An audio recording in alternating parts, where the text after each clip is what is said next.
അവരുണ്ടാക്കിയിട്ടുള്ള സംസ്കാരങ്ങൾ എന്താണ്, ആ സാംസ്കാരിക ബന്ധങ്ങൾ ഒരു സമൂഹം എന്ന നിലയിൽ അവരെ നിലനിർത്തുന്നത് എങ്ങനെയാണ്, ഈ സമൂഹത്തിന്, ഈ ജനതയ്ക്ക് ഇതര നാടുകളുമായി, ആ നാട്ടിലെ ജനങ്ങളുമായി, അവിടുത്തെ സംസ്കാരങ്ങളുമായുള്ള ബന്ധം എന്താണ്, അതിൻ്റെ ചരിത്രം എന്താണ്, ആ ചരിത്രത്തിലൂടെ ഇവരെങ്ങനെയൊക്കെയാണ് രൂപപ്പെട്ടു വന്നിട്ടുള്ളത്.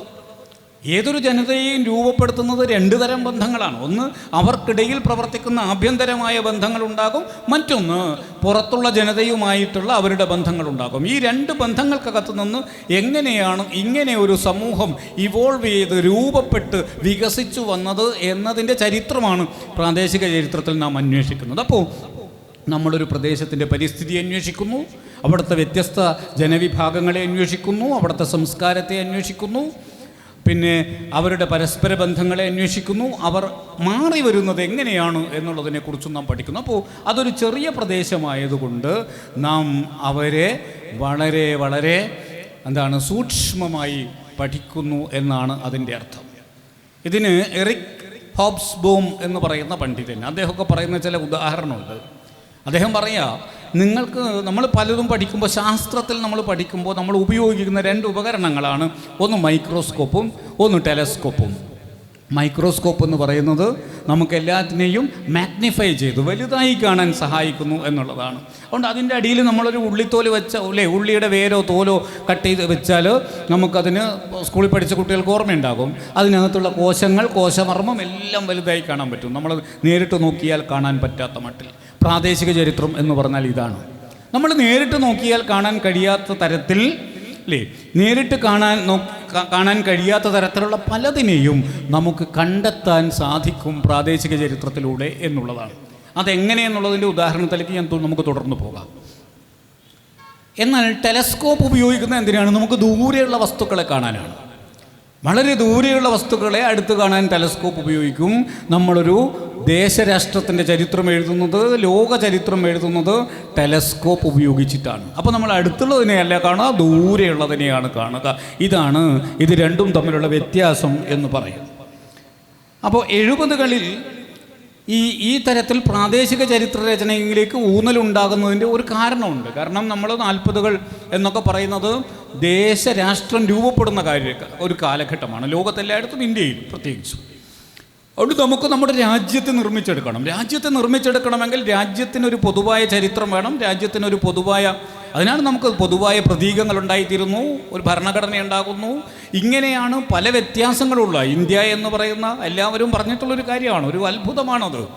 നിലനിൽക്കുകയില്ല എന്ന് സ്വാതന്ത്ര്യം കിട്ടുന്ന കാലത്ത് തന്നെ ആളുകൾ വിചാരിക്കുകയും എന്നാൽ ഇപ്പോഴും നിലനിൽക്കുന്നു എന്ന് മാത്രമല്ല, ഇപ്പോഴും അതിൻ്റെ മതേതരമായിട്ടുള്ള ചില വീക്ഷണങ്ങൾക്ക് നമ്മൾ ഭയപ്പെടുന്നത് പോലെ ഇളക്കം ഉണ്ടായിട്ടില്ല എന്ന് കഴിഞ്ഞ ലോക്സഭാ തെരഞ്ഞെടുപ്പ് അടയാളപ്പെടുത്തിയിട്ടുള്ള ഒരു ഇന്ത്യയിലാണ് നമ്മളിപ്പോഴും ജീവിക്കുന്നത് എന്നാണ്.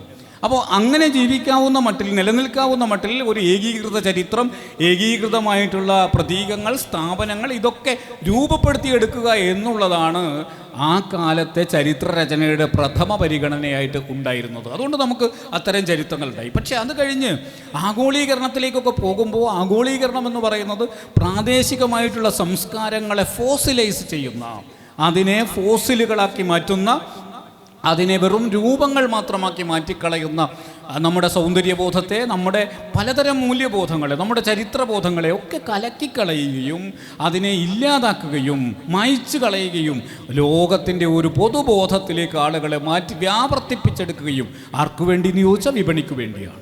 അത് മൂലധനത്തിൻ്റെ താല്പര്യവുമാണ്. അങ്ങനെ ഒരു മാറ്റം സംഭവിച്ചു കൊണ്ടിരിക്കുന്നു. ഇന്ത്യയിലാണെങ്കിൽ ഈ അടുത്ത കുറച്ച് കാലമായിട്ട് 2-3 ദശകങ്ങളായിട്ട് ഒരു ഏകത്വ ചരിത്രം, ഏക സംസ്കാരം എന്നൊക്കെയുള്ള രീതിയിലേക്കുള്ള നിർമ്മിതി ഹിന്ദുത്വ രാഷ്ട്രീയ അജണ്ടയുടെ ഭാഗമായി ചരിത്ര പുസ്തകങ്ങളിൽ അത്തരം മാറ്റങ്ങൾ ഉണ്ടാകുന്നു, പാഠപുസ്തകങ്ങളിൽ മാറ്റങ്ങൾ ഉണ്ടാകുന്നു. നമ്മുടെ മ്യൂസിയങ്ങൾ ഉൾപ്പെടെ, പൈതൃക സ്മാരകങ്ങൾ ഉൾപ്പെടെ, ഇത് പൈതൃകം ആണ്, താനൂർ ഹെറിറ്റേജിനെ കുറിച്ചാണ് എന്നുള്ളത് കൊണ്ടുകൂടിയാണ് ഞാൻ പറയുന്നത്. 2018 അടച്ച് 19 തുറന്നതെന്നാണ് എൻ്റെ ഓർമ്മ. 100ാം വാർഷികത്തിന് നമ്മുടെ ജാലിയൻ വാലാബാഗ് സ്മാരകം അടച്ച് തുറന്നപ്പോൾ സംഭവിച്ചത് എന്താണെന്ന് ചിലപ്പോൾ നിങ്ങൾക്ക് യൂട്യൂബിലൊക്കെ നോക്കിയാൽ ഗൂഗിളിലൊക്കെ സെർച്ച് ചെയ്താൽ കാണാൻ സാധിക്കും. ആ സ്മാരകം എന്ന് പറയുന്നത് ഇന്ത്യൻ ദേശീയ സ്വാതന്ത്ര്യ സമരത്തിൻ്റെ ഏറ്റവും ഭയാനകമായിട്ടുള്ള ഒരു ചരിത്ര സന്ദർഭത്തെ അടയാളപ്പെടുത്തുന്ന ഒരു സ്മാരകമാണത്. ആ സ്മാരകത്തിൻ്റെ 3 മാർഗവും അടഞ്ഞിട്ടാണ് ഒരു ചെറിയ പ്രവേശന മാർഗമാണുള്ളത്, നമുക്കറിയാം. അവിടെ വന്നിട്ടാണ് മേജർ ഡയർ വെടിവെക്കാൻ വേണ്ടി ഉത്തരവ് കൊടുത്തത്. ഉദ്ധം സിംഗിൻ്റെയൊക്കെ വലിയ ചരിത്രമുള്ള ആ പോരാട്ടത്തിൻ്റെ കഥ പറയുന്ന ആ പൈതൃക മ്യൂസിയം എന്ന് പറയുന്നത്, പൈതൃക സ്മാരകം, ആ പൈതൃക സ്മാരകം 100ാം വാർഷികത്തിൽ റിനോവേഷന് വേണ്ടി പുതുക്കാൻ വേണ്ടി അടച്ചു തുറന്നപ്പോൾ എന്താ സംഭവിച്ചത്?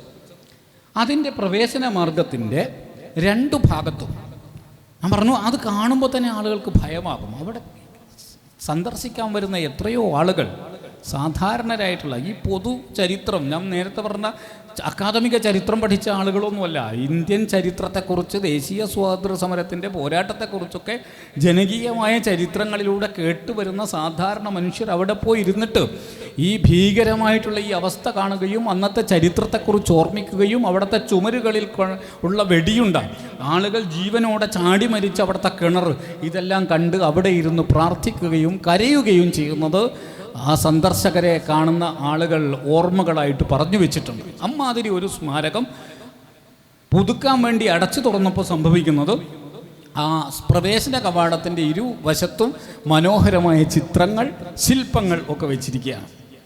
പിന്നെ എന്ത് ഭീകരതയാണ് അവിടെ ഉള്ളത്? ആ സ്മാരകത്തിൻ്റെയോ ചരിത്ര സംഭവത്തിൻ്റെയോ സകല അനുഭവങ്ങളും ചോർന്നു പോവുകയാണ്. അവിടെയുള്ള ചുമരുകളിലൊക്കെയുള്ള വെടിയുണ്ടയുടെ പാടുകൾ പ്ലാസ്റ്റിക് കേസുകൾ ഇട്ടിട്ട് അടച്ചു വെച്ചിരിക്കുകയാണ്. പുതിയ നിർമ്മിതികൾ ഉണ്ടാക്കുകയാണ്. എന്ന് പറഞ്ഞാൽ ടൂറിസ്റ്റുകൾക്ക് വരാനും കാണാനും അനുഭവിക്കാനും, കുട്ടികളുടെ ഭാഷയിൽ പറഞ്ഞാൽ അർമാദിക്കാനുമുള്ള ഒരു സ്ഥലമായി നമ്മുടെ ഒരു ചരിത്ര സ്മാരകം മാറ്റപ്പെടുന്നു. അപ്പോൾ ചരിത്രത്തിൻ്റേതായിട്ടുള്ള അനുഭവങ്ങൾ മുഴുവനും ആ പൈതൃകത്തിൽ നിന്ന് ചോർന്നു പോകുന്നു എന്നുള്ളതാണ് മാറ്റം. എന്ന് മാത്രമല്ല, അതിൻ്റെ അപ്പുറത്ത് ഒരു വാട്ടർ ഫൗണ്ടൻ, ആ വാട്ടർ ഫൗണ്ടനകത്ത് ഏറ്റവും പുതിയ റാസ് മ്യൂസിക്കൊക്കെ വെച്ചിട്ടുള്ള ഒരു വാട്ടർ ഫൗണ്ടൻ പ്രവർത്തനവും അതിൻ്റെ സംഗീതവും, ഇതും കൂടിയായാൽ തീർന്നില്ലേ കഥ? പിന്നെന്ത് ജാലിയൻ വാലാബാഗും അതിൻ്റെ കണ്ണീരിൽ കുതിർന്ന ഓർമ്മകളും അപീരസ്മരണകളും ആണ് ഉള്ളത്. അപ്പോൾ ഇത് കാണുന്നയാളിൽ എന്ത് അനുഭവം ബാക്കി നിൽക്കണം? ഒന്നുകിൽ പുതിയ കാലത്തിൻ്റെ മ്യൂസിക്കിനൊക്കെ അനുസരിച്ച് നിങ്ങളുടെ ഉള്ളിൽ ഒരു വല്ലാത്തൊരു ആവേശമാണ് വരേണ്ടത്, നിങ്ങളിൽ നിന്ന് ചോർന്നു പോകേണ്ടത് ചേർത്തുപിടിക്കലിൻ്റെ, അല്ലേ, അതുപോലെ പരസ്പരമുള്ള സാഹോദര്യത്വത്തിൻ്റെയൊക്കെ ഭാവങ്ങളാണ് ചോർന്നു പോകേണ്ടത് ഇത് കാണുമ്പോൾ എന്ന് മാറ്റി എഴുതുന്നത്. ഞാൻ നേരത്തെ പറഞ്ഞ ഗ്ലോബലൈസേഷൻ്റേതായിട്ടുള്ള ഒരു പുതിയ കാലത്ത് വന്നു ചേരുന്ന മാർക്കറ്റിൻ്റെയൊക്കെ ഒരു പുതിയ സൗന്ദര്യബോധമാണ്. അതിനോടൊപ്പം ചേർന്നു പോകുന്ന ഇന്ത്യൻ, അല്ലേ, ഒരു സവിശേഷ രാഷ്ട്രീയ അധികാരത്തിൻ്റെ താല്പര്യങ്ങളുമാണ് എന്നാണ് ഞാൻ പറഞ്ഞത്. അപ്പോൾ പൈതൃകം എന്ന് പറയുന്നത് പോലും എങ്ങനെ മാറ്റം ചെയ്യപ്പെടുന്നു എന്ന് ഒരു ജനതയ്ക്ക് അവരുടെ ജനജീവിതത്തെ സംബന്ധിക്കുന്ന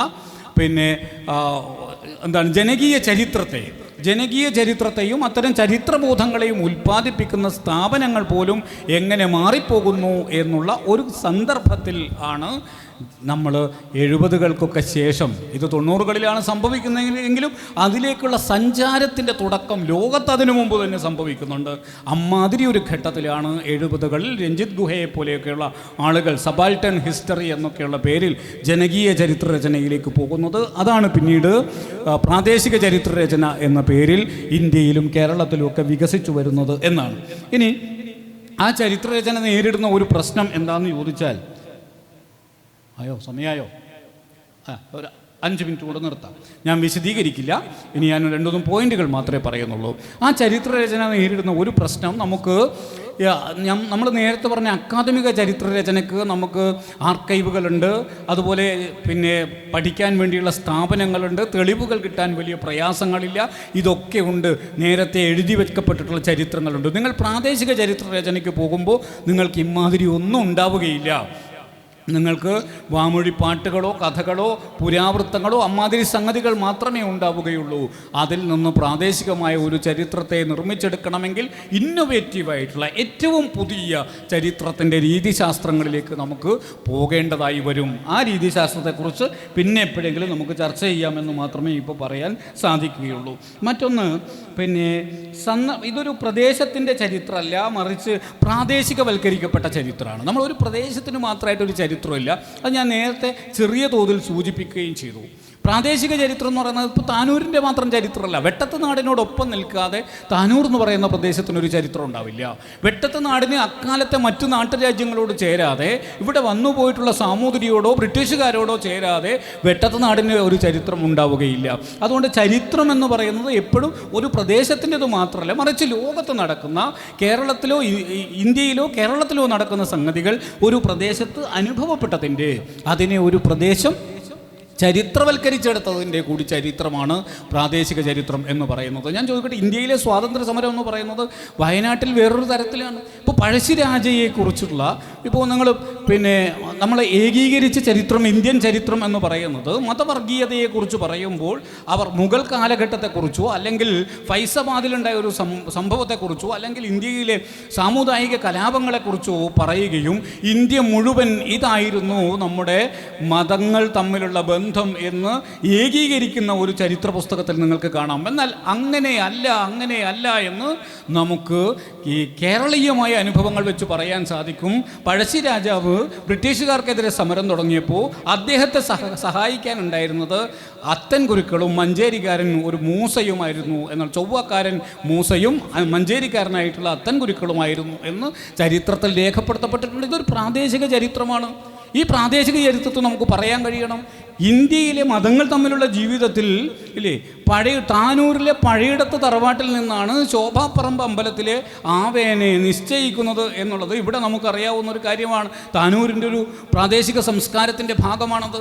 അപ്പോൾ ഇന്ത്യയിൽ എല്ലായിടത്തും മതങ്ങൾ തമ്മിലുള്ള സഹവർത്തിത്വവും ജീവിതവും ഈ പറയുന്നത് പോലെ അല്ല എന്നും, മറിച്ച് ഇങ്ങനെയൊക്കെയാണ് ഓരോ പ്രദേശത്തും എന്നും നമുക്ക് പറയാൻ സാധിക്കുന്നത് പ്രാദേശിക ചരിത്രം പഠിക്കുമ്പോഴാണ്.